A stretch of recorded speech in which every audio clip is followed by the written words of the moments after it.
that answers these questions, that's maybe less cardiotoxic, maybe has less side effects, and is structurally not the molecule that's illegal, could we bring that to market? And Brett said, yeah, no problem. So since then, he's been on the team. Okay, welcome, Brock. Got the laser and the pointer. You can advance the slides there. All righty. Hey, there we go. All right. So hi, everybody. I'm Brock. I've got a PhD in biochemistry, and I've been doing drug development studies for the last 20 years, really, including psychiatric medicine and neurodegenerative disease. And I've did some postdocs in Ontario, and now I'm back in my hometown of Victoria, where I founded Azor Biotech. And I should add to Colleen's land acknowledgement that this is the traditional unceded territory of the Lekwungen people, represented by the Songhees and Esquimalt people. And Azor Biotech, which I'm not going to go into detail, but I founded it to look at a different kind of drug target, microRNA, which is the topic of last year's Nobel Prize in Medicine. But I've used that same proprietary technology to make new Ibogaine analogs. And I'll put the cart before the horse a little bit here, and I'll talk about, because I think, people who haven't actively invested in biotechnology before might be a little adverse to some of the risks involved. I'm not saying there aren't risks, but we're doing what we can to mitigate them. One is that your ROI is terrible, and that's certainly been the case since the heyday of the 70s. It gets increasingly expensive to make new drugs as the lowest hanging peaches have been picked. But that's starting to turn around, and it's been turning around because of the advancement of AI and other advanced computational methods that are cutting out 75% of the drug development costs. So we're seeing more and more of these unicorns for the top stage performers in drug design. And there are other mitigating factors if you're an investor in Canada, in that 69% of all research funds are going to be reimbursed through the SHRED program, and there are other incentives for investors. And I guess the other hesitation someone might be that it'll take forever before you see any kind of return, and that's not necessarily true. Within 6 to 12 months, we should be able to do what's called IND enabling studies. Is kind of the last hoop you have to jump through before doing clinical trials, and we can sell it at that point. We can sell at that point for probably millions of dollars to a big pharmaceutical company, and once they bring it to market, then we'll get something like 40% of the royalty on the market, which is very conservatively a $15 billion market. Or if we want to fundraise ourselves, we can expect 80% royalty on that market. And during that fundraising round, you would have the option for a secondary sale. And we might be able to get options from the big pharmaceutical companies. That's like, they pay you a little bit of money to give them the first right of refusal once you do the clinical trials. So that's all that is. I should probably define what Ibogaine analog is. That's an Ibogaine molecule on the left, and then in 2-dimension in the box in the center. If we give it a little haircut, that's an analog. It's not Ibogaine anymore. It's a totally different molecule, but it's an analog of Ibogaine. It's related. And if we take that same functional group and put it somewhere else, that's another analog. And there are thousands of different ways you could combine molecules that are very similar to Ibogaine, but different. And why we're interested in analogs, not only to get over the side effect profile, because Ibogaine does have cardiac arrhythmia possible side effects that we can try to avoid. You might be able to improve the efficacy, but from an investor's point of view, you can get a big return on your investment, because Ibogaine itself, like, even if we start, no big pharma company is making it right now, even though there's a market for it, because that market could be disrupted by anybody else with money that wanted to start making Ibogaine. If you have your own novel molecule, you have your own IP around that molecule, then you have a monopoly for 20 years or more as we come up with more animals.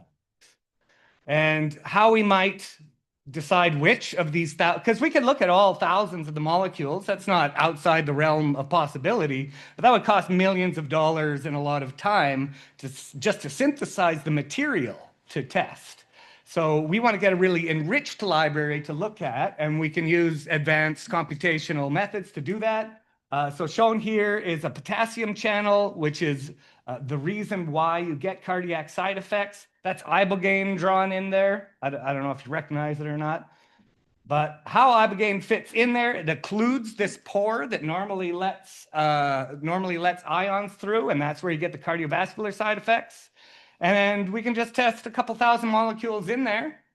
This is a molecular dynamic simulation of what's happening in about 10 seconds in each one of these. And it's really a geometry problem. It's trying to figure out how the drug might fit, and it gives you a value for what that binding how strong that binding is. And we can look at that binding, but we're not just interested in lowering its affinity for this hERG receptor. We're interested in a dozen different receptors that we can look at all at the same time. And where I found about 200, a little over 200 Ibogaine analogs that are similar to this, that have reduced binding to this potassium channel. And of those, there's about 120 that retained or had enhanced affinity for 3 of the main other receptors. I just showed 3 because it's hard to show Venn diagrams with more than 3 things. Ibogaine is multimodal, which is to say it's promiscuous. It binds to lots of different receptors, all these receptors here, and there's different subclasses of those as well. And the molecules we're looking at binds to some with different affinities than others. There are some that were great serotonin transporter reuptake inhibitors, but weren't good at the dopamine transporter. And so those can still be useful because each one of these already has a clinical market of drugs for all sorts of different indications, and they're very large markets. And our first use case is for substance abuse medications, but in the future we might want to look at analogs that might be competitive to some of the other clinical medicines out there. You can think of if you could get an antidepressant that does not have sexual dysfunction side effects, or a pain management medication that preemptively shields you from developing opioid addictions. There's a lot of good possibilities. And the other thing that's not on the list is the neuroplasticity. And Dr. Sola talked about it a little bit, but what neuroplasticity is just the ability to either grow new neurons or enhance the neurons that you have, grow more connections with the neurons that are there with other ones. And this is a large and active market, and it's not a fringe theory that psychedelics like Ibogaine enhance neuroplasticity. It's in all the top journals that this is something that psychedelics do, and it's something that we can quantify. And I want to quantify it in zebrafish because I like zebrafish.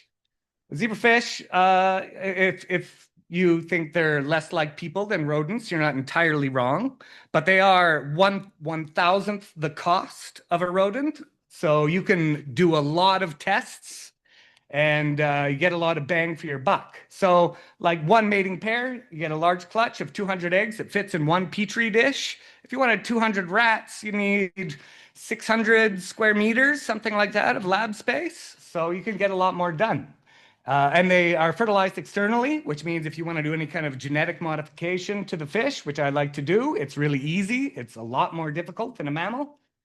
And they develop really rapidly. So within 48 hours of fertilization, it'll be a free hatched and swimming individual. It's going to have all the major organ systems in place, different neuron subtypes. It'll have a liver, so you can measure what kind of metabolism is happening in your drugs. It'll have a blood-brain barrier, so you can see what drugs are getting through that.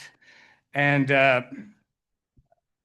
there's just a lot of benefits to dealing with the whole animal versus just looking at cells in a plate. And it's even cheaper than looking at cells in a plate. They respire aquatically, which is not great for modeling lung disease, but it is great for getting drugs into them because you just have to drop the drugs into the wells in the plate, which they fit in. They're only 2 millimeters long when they're first hatched, and they'll absorb them through their gills. And the other amazing thing is that they're transparent, which allows you to visualize a lot of really interesting and clinically viable information in live animals. So on the lower left here, you're looking at blood cells going through a heart.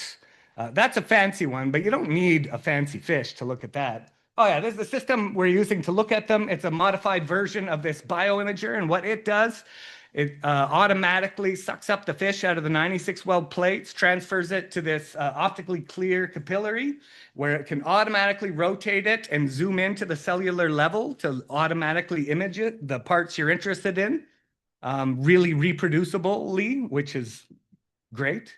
But yeah, as I was saying, you don't need a fancy fish to look at the heartbeat. They're transparent. You can just, we can look at one fish a minute and see if the drugs we're giving them cause cardiac arrhythmia or other cardiac effects or not. We do need slightly fancier fish, these genetically modified fish that are expressing fluorophores from jellyfish and coral.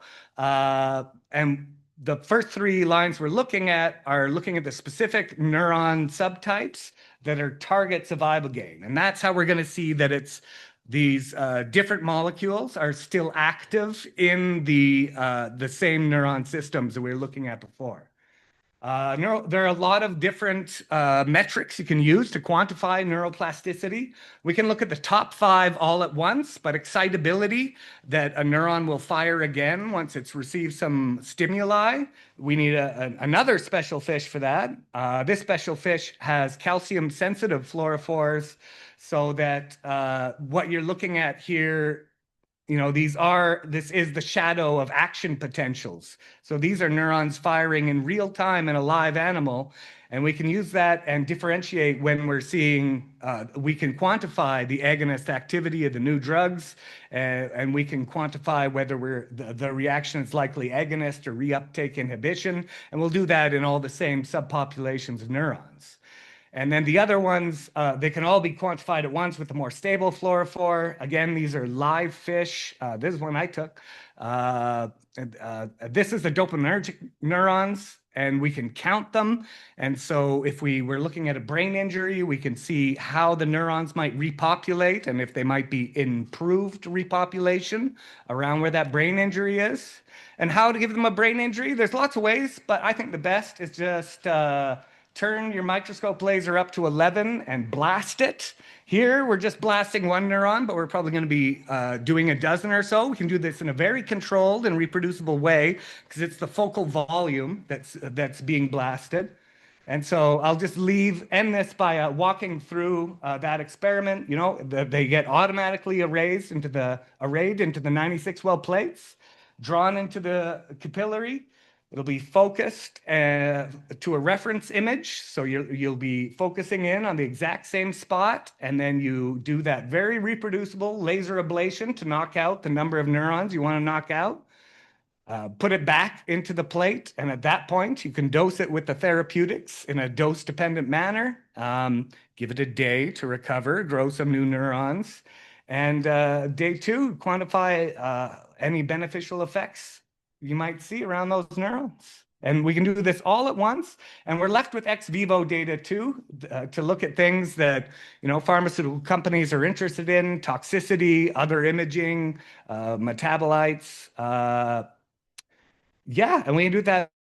So most of these experiments we can do at once, and we can use all this data to train the next iteration of new compounds to look at. And I'll leave it there.